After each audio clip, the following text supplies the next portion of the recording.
Wala. Ayan na si daddy mo, Deng! Takbo, Deng!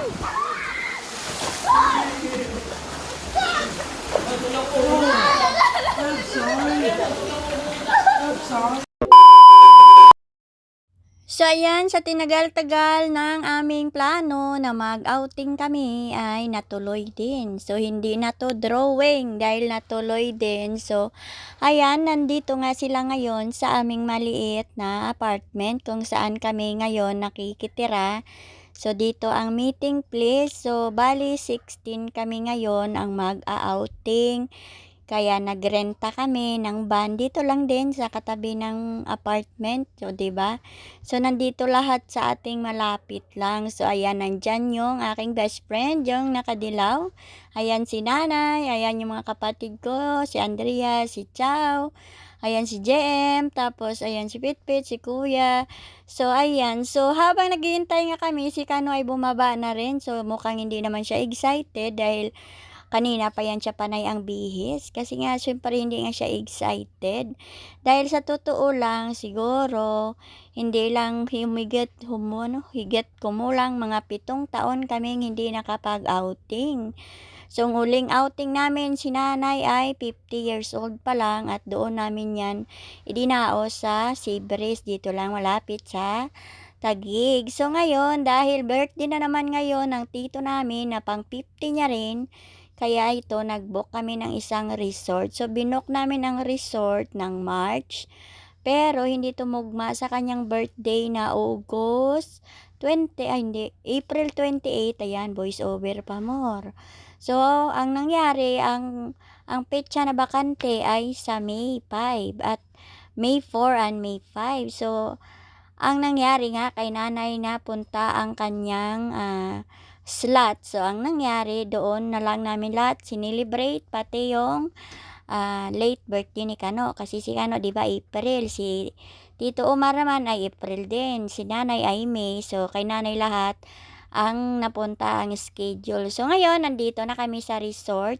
Kung nakikita nyo ay mansighakot na sila ng mga dala nila na akala mo naman alam mo, punong-puno yung sasakyan namin. Akala mo hindi na kami uuwi ng bahay. So, ang isang sasakyan, dito kami lahat nakaupa. Tapos, mga pagkain nandito. Sa kabilang sasakyan naman yung mga gamit. Basta mga tuyo lang yung pwede mabilad sa araw nandoon sa kabilang sasakyan.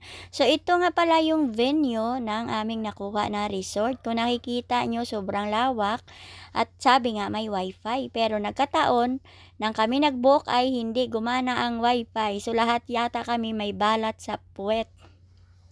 So, yan, unti-unti na nga kami dito nag-uumpisa kasi nga lahat kami kailangan magpalubo-lubo kami dito dahil syempre mag-decorate tayo dito ng happy birthday. Pero ayan, si Kano nga gusto niya rin magpalubo pero ang ginagamit niyang palubo ay ang bunganga niya. So, sabi nga ng mga kapatid ko baka sumakit yung liig niya. Sabi niya naman daw, ginagawa niya na daw yan for more than 50 years. So, ayan, di na kami nakapagtalo sa kanya kasi lagi naman yan siyang tama, hindi man yan siya nagpapatalo.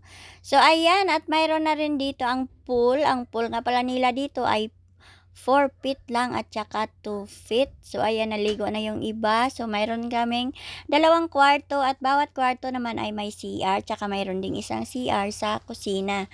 So, ayan, dito is inumpisa na namin ang aming mga assignment. Kasi ang assignment namin, ang resort ay ang nagbayad ay ang anak ko at ang kapatid na bunso. Ang service ang nagbayad ay ang kapatid kong panganay na lagi kong inaaway. Tapos, ang pagkain at decoration naman ay sagot naming magkapatid yung sumunod sa akin, yung naliligo sa pool. So, ito nga pala yung aking kapatid na panganay na lagi kong kaaway. Tapos, ito naman ang kapatid kong bunso na hindi pa nagtatrabaho, mukha na siyang pagod na pagod. Ito naman yung aking nag-iisang anak na pugi na kulang na lang, ihanginan niya rin yung katawan niya kasi yung bomba na sa bunganga niya.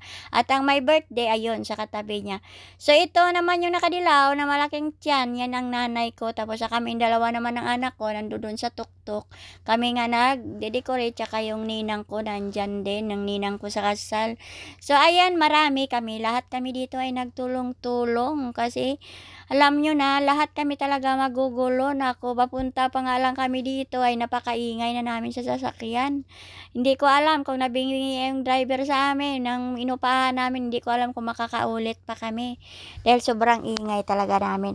So, ayan, sa dami-dami naming pagkain. Ayan, mga nakabilao, hindi pa nabuksan. Pero, ginupit-gupitan na yan kasi nga para daw sumingaw. So, ayan ang my birthday sa amin. Ang naka-wearing ng blue na GRP ba yan tawag niya, ng rider shirts na yan. So, ginagawa namin ang lahat para maging maganda yung venue kasi nga, ang lakas ng hangin dito sa resort na to. Bawat palubo namin ng balon ay pumuputok. So, hindi ko alam kung bakit. Ayaw yata nilang mag-decorate kami dito. Kaya bawat naman sabit namin ng balon, hindi pa nga na ilang minuto na putok na naman. So, ayan, hindi kasi kami marunong mag-decorate at wala talaga yan sa amin yung mga decorate na yan. So, wala kasi sa amin yung mga event organizer. Basta ang importante sa amin ay maka-happy birthday lang, may pagkain, tsaka yun lang. So, dito sa resort, mayroon silang libre na tubig, may ref, may electric pan, yun nga lang, walang wifi. Pero, may dala kaming sariling tubig kasi 'di ba mahirap umasa lalo na nasa malayong lugar kami. So, ayun nga, sininang ko nga at ang nanay ko ay naglubo-lubo sila diyan ng pula-pula, puro yellow o ano pa yan. So, ayan, yung best friend ko na andyan din at syempre, alam nyo bang ayaw niya pa yan sumama? Pero sabi ko sa kanya, sumama ka na kasi nga, baka magbukay na yung buhok natin, hindi na tayo maka-outing kasi sobrang busy natin. Kasi syempre, padami na padami ang trabaho, padami na padami ang gastusin, padami na padami ang obligasyon, paunti ng paunti naman ang kita. So, sabi ko sa kanya, sumama ka na kasi nga, syempre, minsan lang to, sabi ko ganun sa kanya, tsaka, hindi naman to lagi. So, ayan, napilitan ko din siyang sumama. Pero, syempre, hindi ko siya tinigilan kung hindi siya talaga mag-go. Kasi muntik na nga siya mag-back out. Kasi sabi niya, 16 nga kami. Sabi ko, sige lang, kahit 16 lang tayo. Di, mag-add lang tayo ng isa. So, ayan nga pala si Kano na makulit. Ay, siya lang pala talaga yung nakahubad dyan. Kasi pagdating namin talaga dito sa resort, ay tumalon ka agad siya. Alam nyo ba na halos hindi ako nakapag-enjoy sa totoo lang dito sa outing namin na minsan lang. Kasi siya yung binabantayan namin. Ang lalim kasi ng pool is only 4 feet at saka 2 feet para sa kiddie pool. So, iniisip namin dahil sobrang laki nga niya, mataba siya, diba? So, pag talon niya sa pool, paano kung babaksak yung ulo niya sa tiles? So, syempre, yung mga kapatid ko nakatingin sa kanya. Yung nanay ko, panay ang map. Kasi makulit talaga si Kano. Por Diyos por Santo, sa totoo lang, makulit talaga siya. Hindi man siya pag-ano, makulit talaga siya. So, ayan nga, tinesting na nga ni Tito ang kanyang balon. So, ayan, pinicturean na namin siya dyan para baga kung sakaling magputukan yung balon ay mayroon na siyang picture kasi para talaga sa kanya ang venue na to. At saka ito nga pala yung aming mga pagkain, 'di ba? Sobrang dami. Ilang bilao ba yan binili ng sister-in-law ko kasi nga siya yung nakatuka sa ganyan. Ako naman sa mga isda, baboy, manok na imamarinate. Tapos siya yung bumili ng cake, tapos mga soft drinks. So tingnan nyo yung ginawa ni Kano, 'di ba? So hinagis na yung balon. Hindi ko alam kung tuwang-tuwa siya or malakas lang talaga yung trip niya pero hindi na lang namin siya pinansin. So, ayan, after niya nga hinagis yung balon, ay pumasok ako doon sa kwarto kung nasaan kami at sinabi ko sa kanya, bakit mo naman hinagis yung balon? Ano ba, hindi ka ba masaya? Kasi, syempre para sa akin kasi is big celebration to. Minsan lang kasi to, alam nyo na. So, hindi ko alam kung anong ginawa niya. Basta yun, hinagis niya yung balon. Tapos, pinagalitan ko siya sa kwarto. Hindi ko siya pinagalitan pinagsabihan ko siya na hindi dapat ganun. So, ayan, pati nga si nanay, nag-celebrate na rin ng birthday niya dito kasi tumama sa kanyang kaarawan na May 5. So, ang ating video ay matagal na to mga marikoy, pero ngayon ko lang siya na-edit kasi nga syempre medyo marami akong naka-stack na vlog dito. So, Dito nga siyempre alam niyo na minsan lang kasi kami dito magtipon-tipon. Kumbaga minsan lang makumpleto yung pamilya namin ba. Tapos ayun si Kano nga't yung kapatid ko nandodoon sa kabila. So, sinasabi ko nga sa kanya, alam niyo sa totoo lang, napakahirap talaga mag-asawa ng ibang lahi kasi nga iba din yung kanilang isip ba, 'di ba? So, lagi ko talagang sinasabi, siguro kung hindi lang talaga dahil siguro sa akin, baka nakarinig na 'to ng masakit-sakit na salita 'tong si Kano sa mga kapatid ko. Pero siyempre respeto sa kanya, respeto sa akin, minahal siya ng mga kapatid ko, tapos tinanggap siya namin bilang pamilya, bilang asawa ko. Iniintindi namin siya sa ubod ng aming makakaya. Kaya nga, sabi ko nga kahit yung ninang ko dito sa kasal nagsasabi sa akin na ang kulit talaga daw ni Kano. Sabi ko nga, imbes daw na makapag-enjoy ako, mukhang hindi ako makapag-enjoy kasi siya lang yung binabantayan ko. So sabi ko nga sa totoo lang, stress talaga ako. Sabi ko ganun kasi wala akong batang maliit. Hindi naman ako makakagala dahil siyempre yung binabantayan ko ay katumbas niya isang dosenang bata. So ayan, binuksan na namin yung mga bilao namin dahil siyempre nakapag-picture-picture na. At ang iba nga dyan is medyo nag-iba na yung lasa. Hindi naman napanis pero siyempre dahil sa biyahe nagpawis.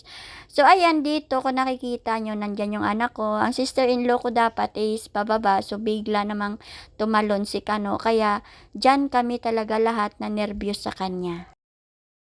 So ayan, nag-uumpisa na kami dito lahat magligo. Ayan, so sobrang saya-saya namin talaga dito kasi siyempre kami-kami lang talaga dito so pwede ka dito mag-swimsuit. So sabi ko nga sa best friend ko makalimutan mo lang lahat ay wag lang ang swimsuit kasi minsan lang tayo mag-aura-aura. So alam niyo bang ni-recruit ko nga yung sister-in-law ko na swimsuit tayo.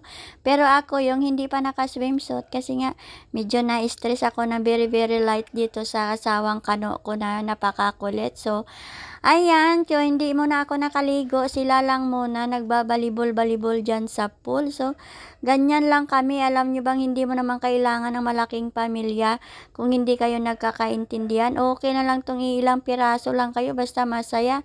So, ang sabi ko nga sa inyo, maganda yung lugar na to.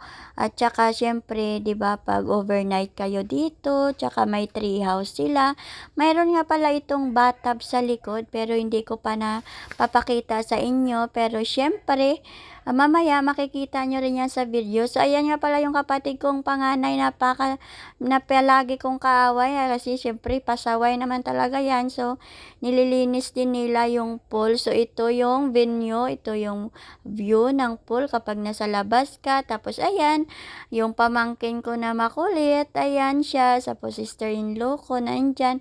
So, ayan, yung ninang at ninong ko sa may bahay-bahay na may swing. So, diba? So, kami-kami lang talaga dito. Sa kabila, parang company outing din yan kasi naghihiyawan sila. At alam nyo, sobrang dami naming baon. Ilang color yung baon namin? 3. Tapos, ang iba dyan, may mga laman na mga tanduay ice at isa pa sa kinakatakutan ko, bakit? Kasi si Kano pala nagiinom siya ng tanduay ice na alam nyo yun yung crack yung mga bote. So, kahit sabihin ko sa kanya na wag niyang inumin, iniinom niya. Parang sinasadya niya ang i-crack yung bote kasi walang abridor. So, ayun, pero kahit papano naninervyos talaga ako sa mga nangyayari kasi alam nyo ba, pero siya kasi parang feeling ko sa kanya suicide ata yung ginagawa niya. So ayan, nandito yung kusina. So malaki yung kusina. Ayan ako. Tapos ayan, mayroon ka ditong pwede ka dito mag-picture sa likod nito. Nandito yung shower, may bathtub dyan. Tapos, pwede kayo dito maligo. So, ayan si Kano, siya yung nagbi-video nito. At kinukuhaan niya nga ng mga video itong mga palibot-palibot dito. Ito yung sinasabi ko sa inyo kanina na bathtub. Tapos dito, mayroon ditong shower. So, bago kayo pumunta sa pool, pwede kayo dito munang magligo. Tapos, ayan, pagkatapos nyo naman sa pool, pwede kayo dito magbanlaw sa bathtub. So, ayan, parang native na native. Ano pa yung may isang term dito na tinatawag na Parang aesthetic pala, hindi native, aesthetic. So, ayan, mayroon diyaang tree house. So, alam nyo, maganda. Hindi lang talaga to tiles. Ito yung maganda dito kasi hindi ka madulas. Tapos, ayun, yung best friend ko nakaupo doon sa upuan. Tapos, ayan, ito yung kwarto at ayan, dito kami banda kasi marami ditong bunk bed. Sa kabila naman is sila-sila lang doon. Tapos, fully aircon naman yung mga kwarto. Tapos, ayun lang, ang naging ano lang talaga dito is na walang internet. Siyempre lahat kami may cellphone, 'di ba? Minsan hindi gusto mo mag-live ka dito, so hindi mo nagawa dahil walang internet. So kung nakikita nyo, ay parang palubog nga ito, pero hindi ko alam kung ano oras na to dahil nakalimutan ko na. So ayan, kinukuhaan niya dito ng picture ang tree house. So nang natapos nga namin dito palibot, paikot is umakyat pa siya dito sa taas at kinuhaan niya ito. So, ganyan ang parking sa kabila. Tapos kung galing naman dito is parang hindi ko alam kung ano to, parang plastic siya. Alam mo yun, minsan nga parang nakikita ko, alam mo yun sa bahayan ng aso. 'Di ba pag tumatay yung aso may ganyan. So, parang ganyan. Tapos ayan yung parking sa labas. Tapos, ayan, mayroon pa itong resort dun sa pinaka-entrance. Ayun, may resort dun. Kaso lang, parang 10 packs lang ata yung availability nila. So, parang tinuro nila kami dito sa kabila. Tapos, nandito yung caretaker. Yan, sa labas. So, maganda naman yung place talaga. Maganda. Ang ano lang dito, syempre yung pool maliit. Yung wifi, hindi gumana. Tapos, ayun, walang masyadong tissue sila, maliliit yung mga tissue nilang binibigay. So, ang lugar na to is located sa Halahala, Rizal. So, galing sa amin, sa tinutuluyan naming apartment is 2 oras. So, medyo marami kaming stopover kasi syempre bumili ng cake yung sister-in-law ko. Nag-stop over kami, tapos nag-drive-thru sila ng Jollibee Burger dahil nagutom na nga yung mga person.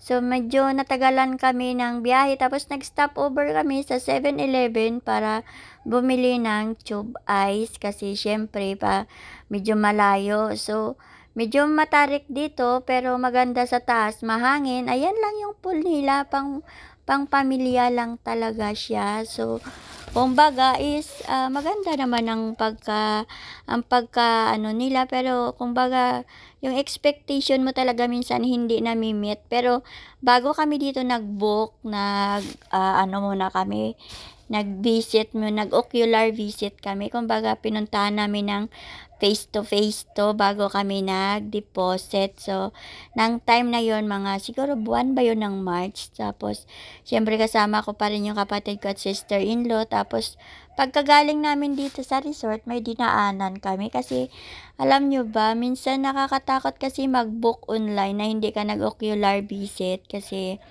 minsan madaming mga nai-scam. So, para iwas scam, medyo pagod lang, nag-ocular visit kami. So, ayan, hindi naman kami na-disappointed as in so much. Kumbaga kung magbibigay ako ng rate, mga nasa 80% kasi syempre walang wifi. Tapos, ano pa ba yung hindi nila naayos yung garbage bag ng basurahan, ng toilet hindi malinis. So, ang reason naman ng owner ng resort, kaya nga daw, hindi sila nag-a-accept ng early reservation ng 1 hour kasi syempre, gusto daw nila munang malinis. So, para sa akin, alam naman nila na padating na yung mga magbo-book, 'di ba dapat automatic ready na 'yan sa mga upcoming guests. Tsaka nagbayad naman kami ng extra kasi dumating kami ng 1 hour before ng aming oras. So, sabi ko bakit gano'n? So, pero siyempre nagre-rent lang tayo, tsaka may mga policy sila. So, sumunod kami sa policy. So, kung nakikita nyo, may baon nga kami na tubig. Tapos, ang mga baso nila dito, kutsara, tinidor, at kung ano-ano pa ay naka-audit, ay ba naka-breakdown kung ilang perasong plato, ilang perasong kawali, ilang perasong sandok. So, yun yung naka-breakdown, may listahan sila sa kusina nakalagay doon sa pader. So, kung sa ilaw, naka-aesthetic talaga siya, maganda. Ang wala lang talaga dito is, sabi ko sa inyo paulit-ulit, wifi, tapos ang karaoke nila ay sira, hindi rin namin magamit kumanta sa kahit sa Bluetooth ng cellphone kasi hindi talaga siya gumagana. So, ilang beses kami nagpunta sa caretaker. Sabi ng caretaker daw, malapit na daw maayos. Tapos sabi naman ng caretaker, battery lang daw yung problema ng mic. So, ang ginawa ng kapatid ko, dahil sa sobrang ready na nga namin, naiwan ko yung mga letos para sa songyop namin. So, lumabas yung kapatid ko at sister-in-law, bumili sila ng battery sa microphone. Kasi sabi ng caretaker is, battery lang daw yung problema. So, ngayon, pumunta, ay umalis yung kapatid ko. Bumili sila ng letos kasi naiwan yung letos kasi balak napan pala magsangyop. Tapos bibili ng battery pero pagdating hindi pa rin naman gumana yung battery. Siyempre pinauwi ko sa sister-in-law ko yung battery kasi sayang naman, alangan naman namin iiwan, 'di ba? So ayan na, nakita nyo, yun yung time na bibili sila ng lettuce at battery. Kasi nga kailangan nga dapat kakanta-kanta kami kasi nga happy birthday nga, 'di ba? So ang nangyari wala, so ang nangyari na lang pagkakinagabihan ay nagkayayaan silang magpusoy. Mabuti na lang ay may dala akong baraha sa bag. So hindi ko naman sinasadya na may baraha ako sa bag. So sa labas, siyempre kumuha ako ng video para kumbaga is makita natin ang view sa labas kasi sabi ko nga once in a blue moon, once in 7 years. So sa totoo lang nag-asawa ako kay Jerry. Never kong nadala yung pamilya ko sa bakasyon. Katulad ng mga ibang tao, ine-expect nila na kapag nakapag-asawa ka ng foreigner ay may pera ka. Pero sa totoo lang, hindi kami makapag-bakasyon, makapag-outing kung hindi kami magtulong-tulong sa ambagan. Kasi nga, lahat kami may obligasyon. Alangan naman, ubusin mo yung pera ng kapatid mo, tapos ikaw makikiride ka lang, may mga kanya-kanyang expenses. Pero 'di ba, mas maganda lahat mag-share-share. Tsaka kahit sabihin mong may pera yung kapatid mo, may binabayaran yun, may sariling buhay. Kaya nga lagi kong sinasabi talaga na mas maganda yung sharing. So, ayan, nakalatag na yung aming pagkain. Tingin ko hapunan na to kasi medyo madilim na. At kung nakikita nyo, talaga namang paggabi na. At syempre, nagpapasalamat na ako nito kasi napagod na si Kano. Kumbaga, hindi na siya makatalon-talon. Nandoon siya sa kwarto nito natutulog. Kaya pwede na kami ditong maligo sa pool. Ang ganda ng view paggabi. Ganito ang view paggabi. Syempre, at saka pumapasok kasi yung dalawang pamangkin ko doon sa loob, kaya hindi siya makatulog. Kaya ang ginawa niya, lumipat siya dito sa tree house. Dito siya natulog. At syempre may baon akong lotion sa lamok. So ayun, nag-lotion siya at dito siya natulog. So ako naman ipumunta doon sa kabila at bumaba ako doon. So ayan, nakita nyo yung balyena. Balyena, tao pala yan. So ayan, nandyan siya, dyan siya natulog kasi nga kapag doon daw nahihilo daw siya pag may labas-pasok sa kwarto. So ayan, pupunta ako doon, nagagandahan talaga ako sa view nito pag gabi. So panggabi lang talaga. So ayan, nakikita nyo, yan sila, nandoon yung kapatid ko sa sopa. Maganda naman ang resort sa gabi. Saka umaga din, tsaka ayan, yung best friend ko nakahiga na dyan. So, ayan, alam nyo, sobrang pasasalamat ko din talaga dahil natuloy din yung pinakasamasam namin na outing. Kasi kung hindi kasi namin sasadyain, talagang hindi kami makakalabas dahil sobrang busy ng mga people in the world. Tsaka pag galing sa trabaho, pagod, minsan linggo na lang ang pahinga, minsan hindi pa makapahinga. Siyempre, pag linggo, maglalaba, maglilinis. Ako naman, wala akong batang maliit. Sa totoo lang, so wala akong batang maliit. Ang binabantayan ko is isip bata, charing. Ang binabantayan ko lang ay si Kano, pero sa totoo lang, minsan gusto ko talagang lumayas sa bahay kasi nga minsan papagod ako, nai-stress ako. Pero wala akong choice kasi ayan na, yan na yan eh. So, dito, Sabi ko nga, "Hay, salamat makakalabas na rin kami." So, dito nga pala yung aming bunk bed. So, sobrang ilan kami dito. So, may extra bed, may dalawa. So, tamang-tama lang kami talaga dito. So, sobrang luwag pa nito. Tsaka fully aircon dito. May sarili ding CR. So, hindi ka naman mahihirapan. Tsaka, ayan, pumunta yung kapatid ko na isa sa lamesa, tiningnan niya kung ano yung makain niya at nakakasawa naman kasama yung kanyang father-in-law na naging ninong ko rin sa kasal.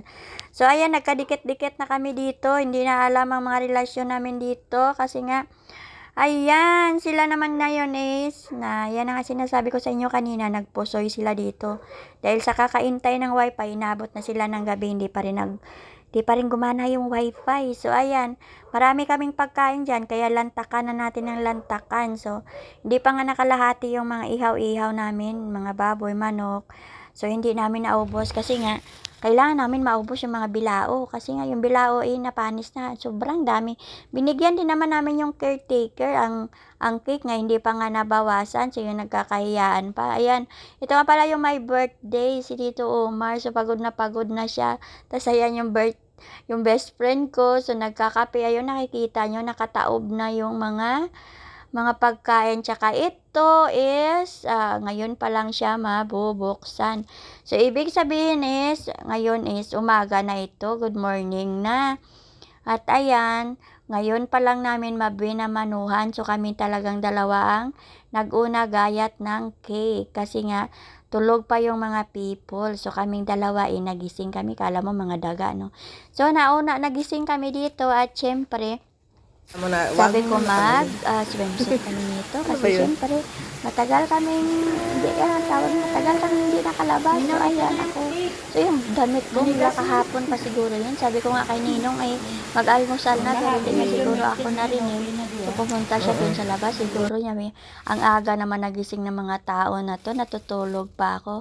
So, ayan, sobrang laki nga nang nahiwa din ni Anding, Ayan, so naghiwa din si Anding. Hati na lang sila din na chow. So, sobrang dami naming pagkain. Sobrang dami. Sobrang blessed talaga yung araw na to kasi napuno talaga yung lamesa.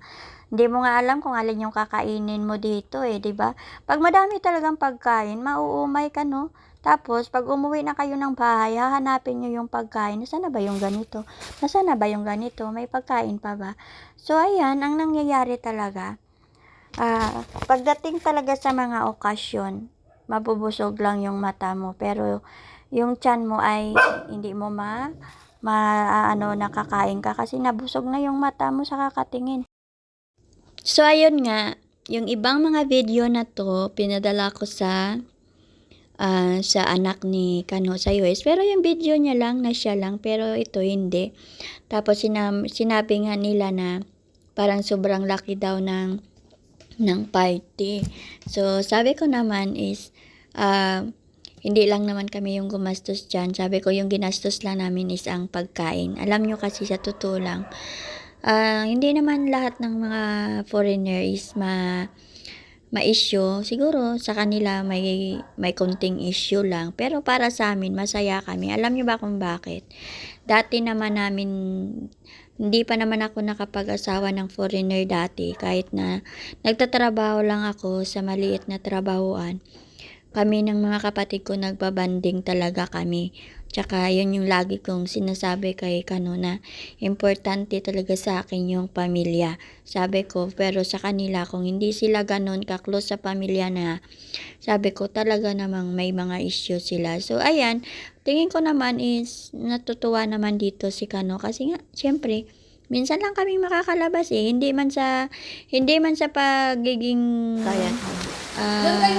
negative ko. Okay. Pero hindi naman talaga ganun kaperahan si Kano. So mas mapera pa nga yata yung Charing, mas mapera pa nga yung kapatid ko sa kanya, Charing, totoo yan. So hindi isa pang da-down ako, sinasabi ko lang yung totoo.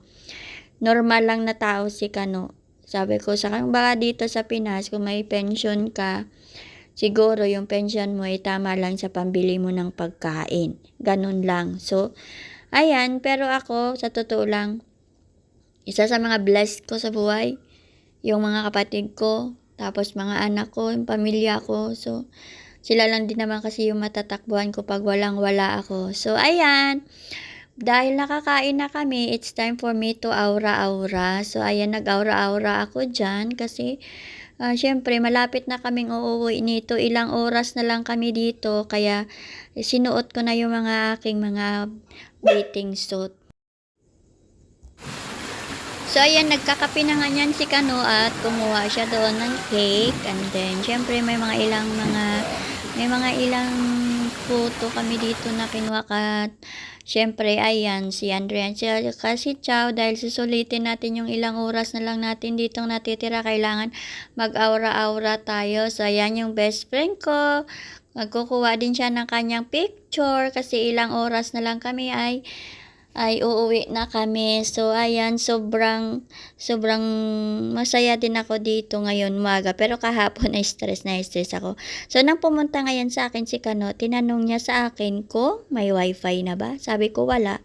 So, sabi ko sa bahay na lang natin siguro maayos lahat ng video dahil inabot na kami ng umaga, hindi pa rin naggumana talaga yung wifi. So, ayan, wala tayong magagawa kasi minsan nagkakaroon talaga ng aberya ang isang lugar. So, pagbigyan nyo muna ako mag-aura-aura bago matapos itong ating video. Siguro mga 10 minutes na lang.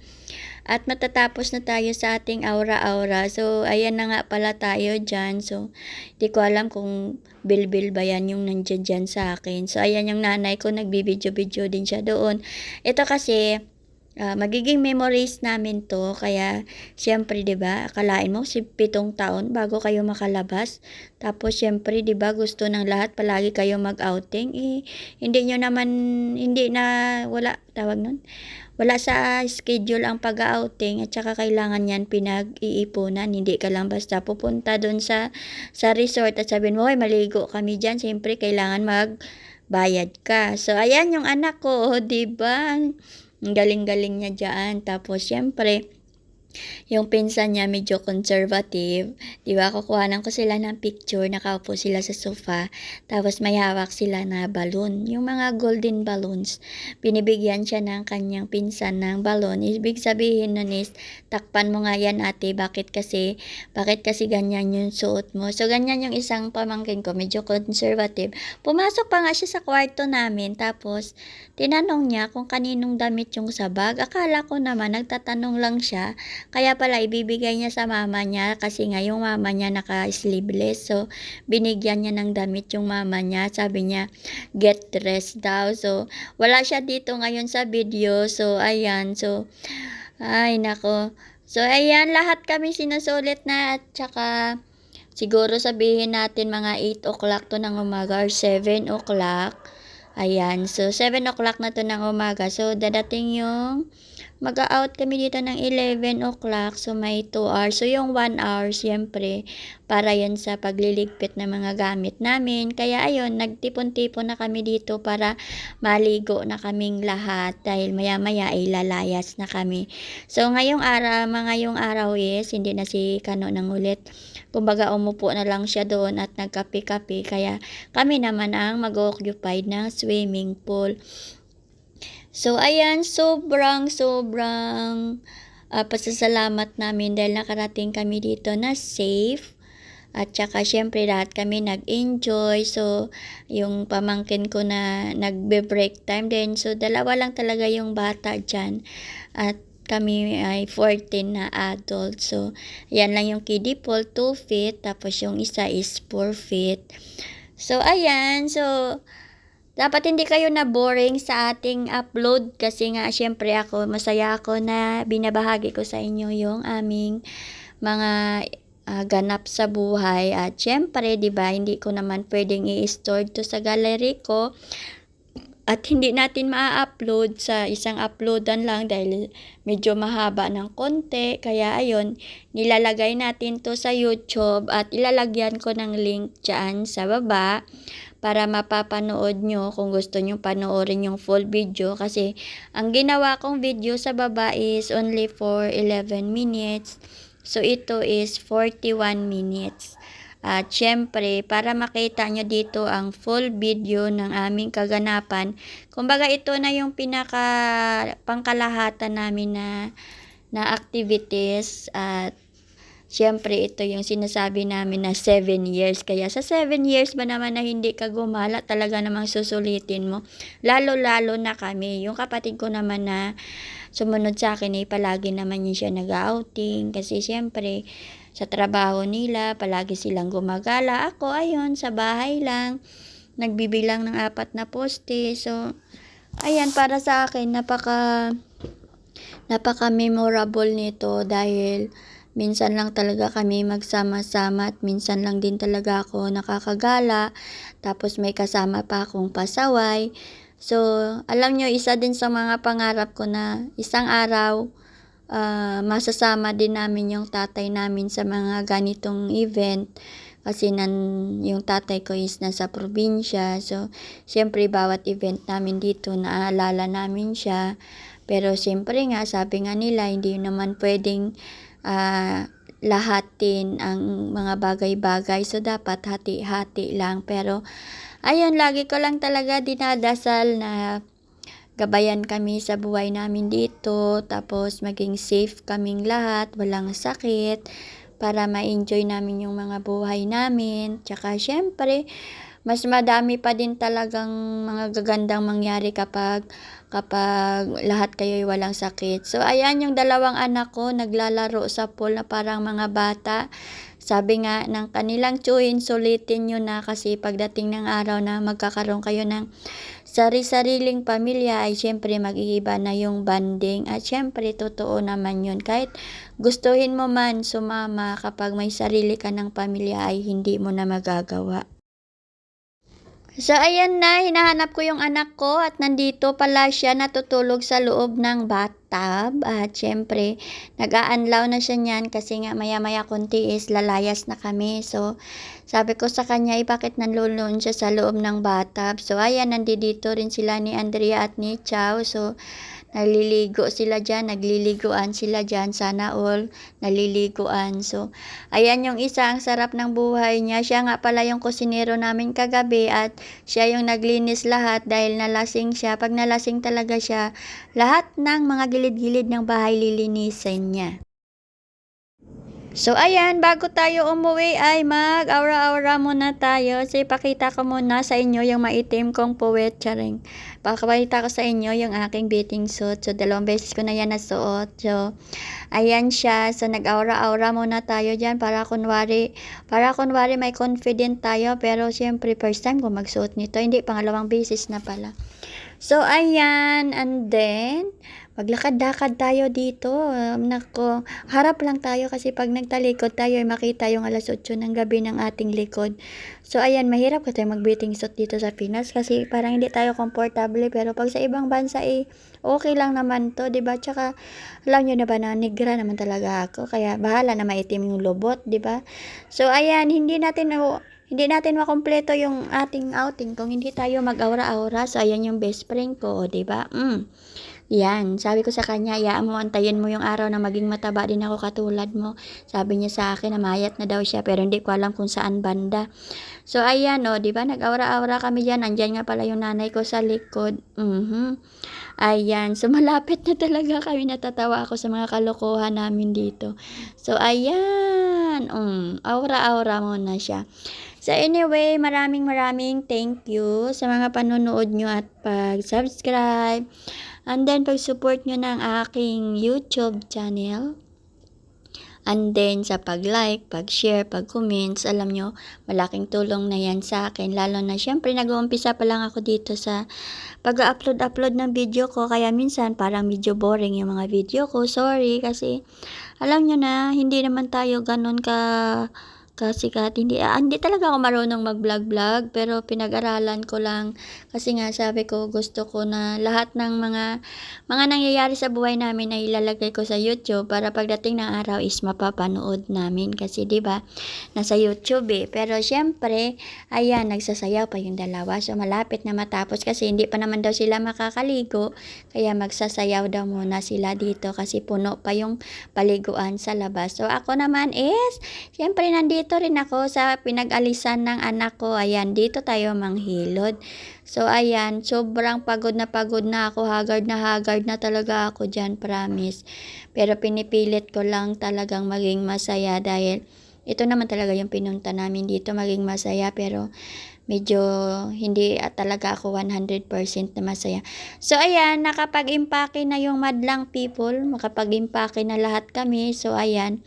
So, marami pa rin kaming pagkain na tira. So, sabi ko sa inyo, ayan, dumating na din dito ang aming may-ari ng van na kinuha namin na maghatid-hatid sa amin dito. Ayan, nakapag-picture-picture pa sila konti. So, ayan, sabi nga niya bakit ang aga daw namin nagligpit. Sabi ko para pagdating nila, syempre hindi naman masyadong ano tawag nun?